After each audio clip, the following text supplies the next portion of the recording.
Well, when I was in Washington, D.C. last week, I had the chance to catch up with Detransitioner Walt Heyer.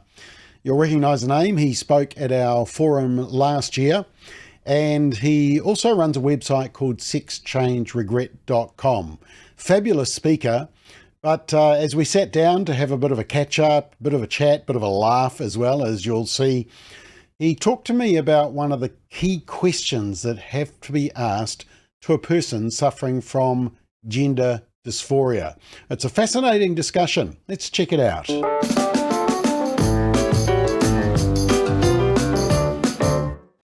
It's always a pleasure to have Walt Heyer. We are together here in Washington, D.C., and we're at the SoConCon conference, Social Conservatives. Walt, always good to catch up with you. Yeah. When did we first meet? We met in 2015, Salt Lake City, Utah. Oh, there we are. And we went out to dinner, and then it's been downhill since then. Downhill all the way. Although it was a lamb dinner, if I remember It right. was. Yeah, we sucked you into the New Zealand food quickly. I don't know how you did that, but anyway, I don't like lamb all that much, but that was good. Yeah. Now, Walt spoke at our Forum on the Family 2023. He was one of the crowd favourites.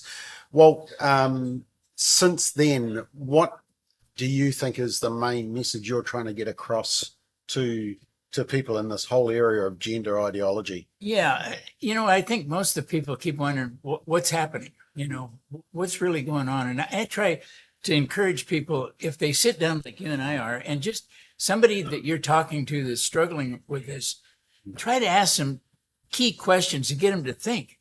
And that is like, ask them what caused them to not like who they are, because the real issue is they don't like who they are. It's not that they're really trying to become someone else as much as not liking who they are.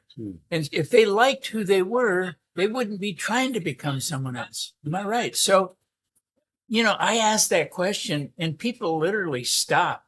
Yeah. And they have to start thinking. And really, isn't that what we need to do? We need to start thinking about what they're going through and have them begin to self-reflect on how they got there. And I recently had somebody who was 73 years old write me. Wow. And he said he was transgender and that he transitioned and he had gender dysphoria. And that was an email that I got. And I wrote him back, and I think his name was Charles. I said, Charles, his male name, and then he gave me his other name was Chelsea. And so he said, I'm transgender, I transitioned, and I had gender dysphoria. I wrote him back, and I said, well, Chelsea, Charles, you're not transgender, you never transitioned, you don't have gender dysphoria, but you're going to work with me, we're going to get to the bottom of what really is happening. Which I told my wife, I said, he's not going to write back, right? But he wrote back, and he says, well, I'm kind of curious about what you want to know. And so I said, tell me, you said you started this when you were 13 years old. I said, tell me what happened to you and what was going on in your life when you were 13. And so he explained to me that his mom was an alcoholic and about 3 times a week would chase his dad around the house trying to murder him. Okay, now that is a traumatic event. And I wrote him back when he wrote that, and I said, that's not gender dysphoria. You suffered a tremendous trauma, continue to suffer this trauma. Each time your mom was trying to murder your dad, you're in an environment that's unsafe.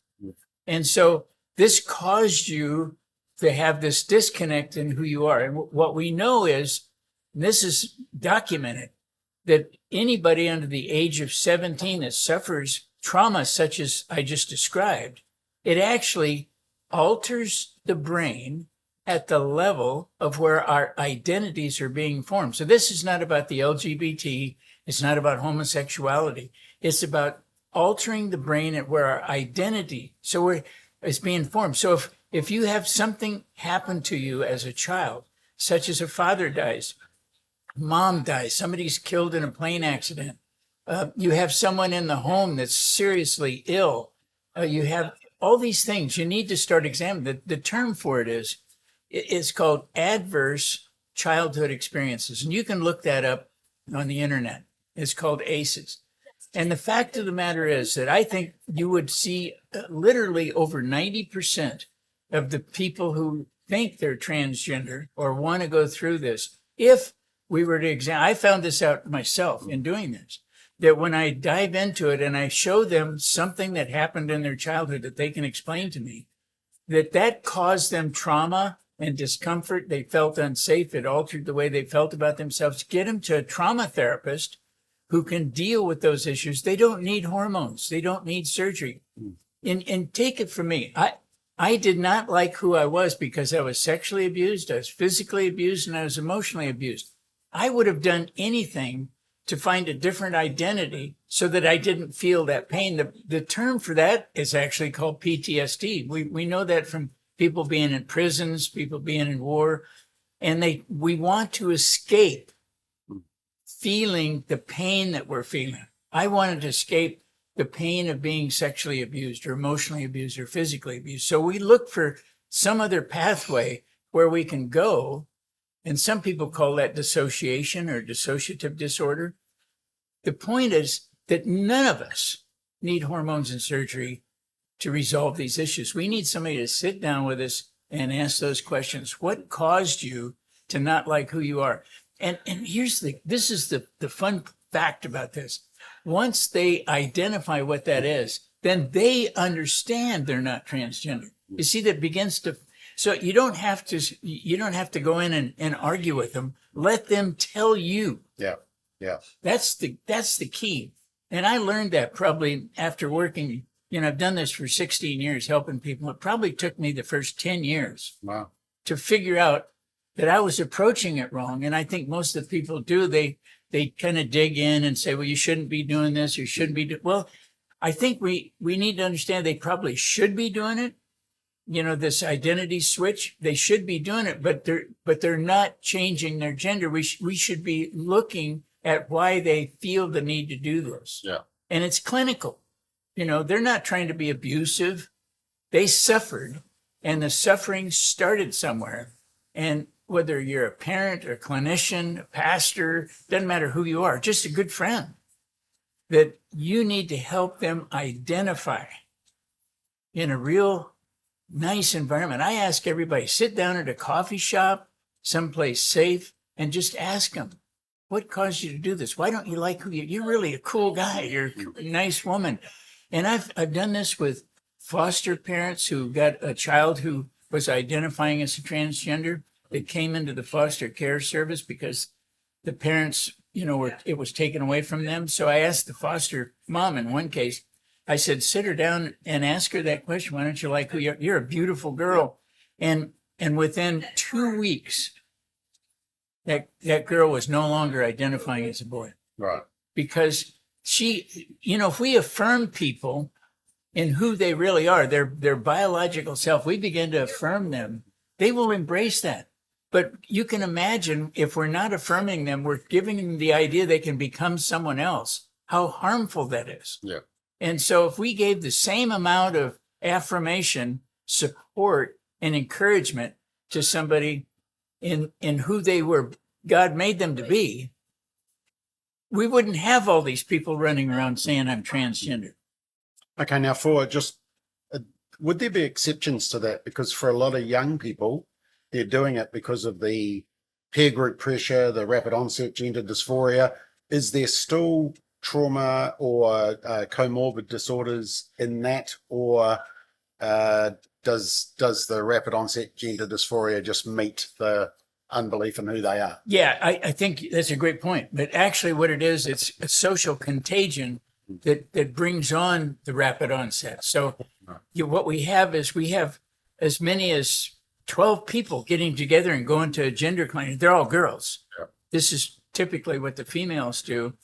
And they join together and do things together. Men sort of hide and they don't want other people to know. They're very individual. But yeah, this is where the social contagion, they typically don't have the trauma in their life. Right. They're doing it because it's a friends group. Right. So how do you get down to the depths of that? What do you ask a young person? The same thing.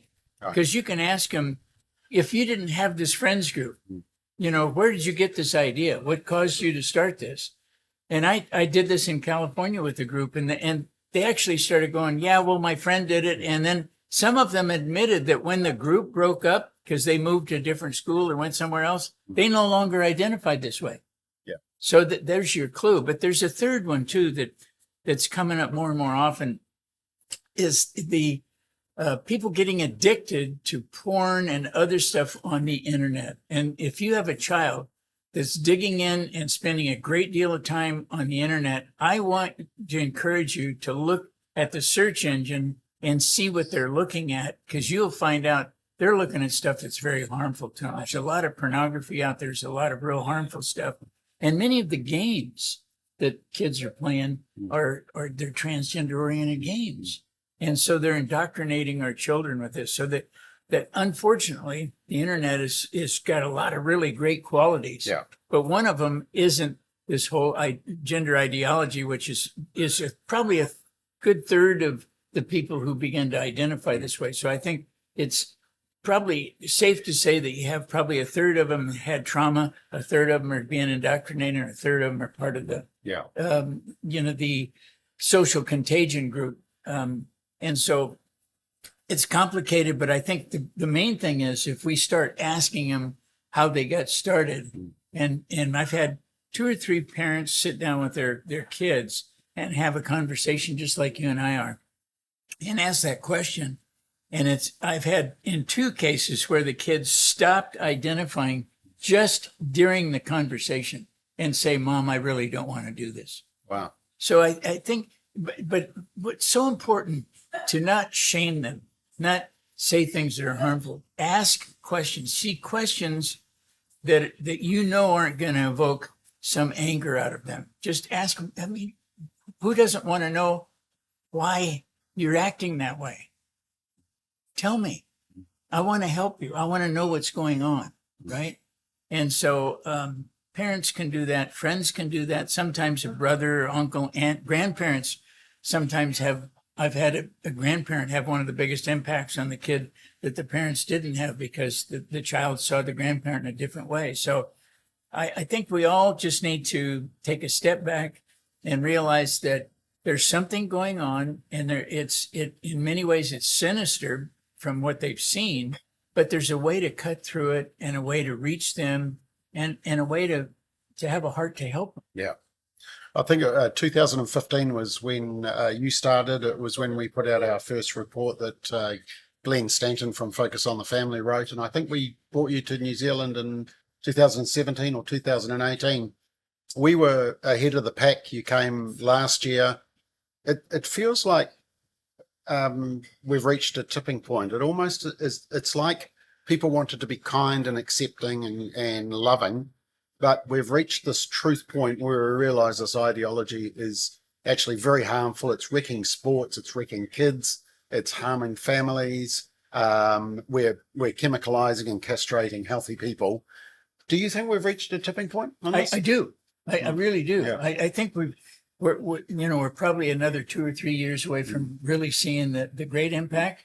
But I think you're right. We have marriages falling apart because, dad's going out and saying he's transgender when he probably had autogynephilia or something like that. And so we have families breaking apart because mom is supporting the child and dad isn't, which is something that is very disturbing to me, because I think this is where both parents need to sit down and not have this discord between them that's causing their children even more difficulty. So kids look at their parents, and you as a parent, what are you modeling? You're the model for them.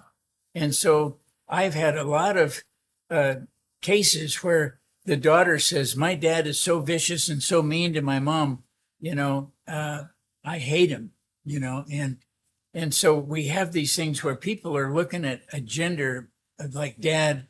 If it's a boy, looking at dad and say, I'd rather be a girl because mom's nice and dad's not. Yeah. And the same thing in one particular case where the dad's beating up mom, and the girl looks at that and goes, "Mom's weak. I don't want to be weak. I'm going to be a man so that I don't get beat up like my mom does." So these are things that are instructive for us to look at. And when we say model, you need to be a model of what you want your children to see. And that includes what you have on your television, what you view, what you talk about, and how you talk about it. And so our kids are like these little sponges, and they take in everything. Yeah. And then they hear it from their friends. And so we need to bring them back. The most important thing, not only in New Zealand, but around the world, is the family. Yeah. Mom, dad, and Christ in the center of that family. But it also means that we need to be really sensitive, and we need to be much better about helping our children understand that God made them perfect. And if something went wrong, then we need to find out what caused them to have this discord. Yeah. And when we identify that, it'll never be cured with hormones and surgery. I think that's the key thing. Yeah. That that doesn't cure anything. That's not a cure. That's a temporary introduction of something else, but it's just going to cause them more problems. I know. I lived that for 8 years. It destroyed my life. Yeah. And so that's why I'm so passionate about it. Okay. And just finally, I think one of the breakthroughs is that the suicide trope has been busted. This trope that parents are told that if you don't affirm your child with changing their sex, better an alive son than a dead daughter, or vice versa. The research out of Sweden and out of Finland and now out of the CAS report out of the UK clearly debunks that whole claim that if you don't trans your child, they will commit suicide. That's got to be an important breakthrough as well. Yeah, I can tell you on a personal level, I never attempted suicide until I went through the hormones and surgery. I attempted suicide twice. Yeah, that's what Chloe Cole told us at our conference this year as well. Attempted suicide twice. And I can tell you that all the studies show after hormones and surgery, you're 19 times more likely to die by suicide than if you didn't have the hormones. If you want to save your children from suicide, don't allow them to have hormones and surgery. Yeah. That's the real truth. Okay. Now, just finally, I won't be able to sit next to you in a year or two because they're making a blockbuster feature movie about your life. Is that correct? They're working on a movie. It's called Who Am I? And it's from a poem that I actually wrote in one of my last suicide attempt. I was standing on a building getting ready to jump, and they called the police. The police arrested me, took me to prison, put me in there until like 2 a.m, and said, if you agree to go into recovery from alcohol and drug, we will drop all the charges against you. But I had to walk back to my car, which was about 3 miles away, and I didn't get there till like 5 a.m. And I got in my car and I started writing the poem, Who Am I? Because I started in that poem reaching out to God. Who am I? I'm reaching my hand out to you. Are you there? Are you there for me? My life has been broken across decades. I've been all these things. So the whole poem, I wrote it all out. It was actually published in Omni magazine in 1988. And so that was kind of my precursor to accepting Christ back into my life, because I would have died that day if they hadn't come and so it was 2 years later that during a prayer, the Lord Jesus Christ came to redeem and restore my life, because it started that time that I was saved from suicide and wrote the letter. So that's why the title of the movie is called Who Am I? Is finding out who am I. Our identity needs to be in Christ and not in a gender clinic. So Arnold Schwarzenegger will be playing you, will he? Annalena Jolie will be playing. When you were a woman, identifying as a woman. Yeah. Okay. Yeah. It's always good catching up with you, Walt. We'll try to have you back in New Zealand as soon as possible. I mean, it's just like talking to my grandfather here. It's just really awesome. So love you, man. I hope I live long enough to get back over there. It's Walt Heyer, great guy. Thank you. Take care.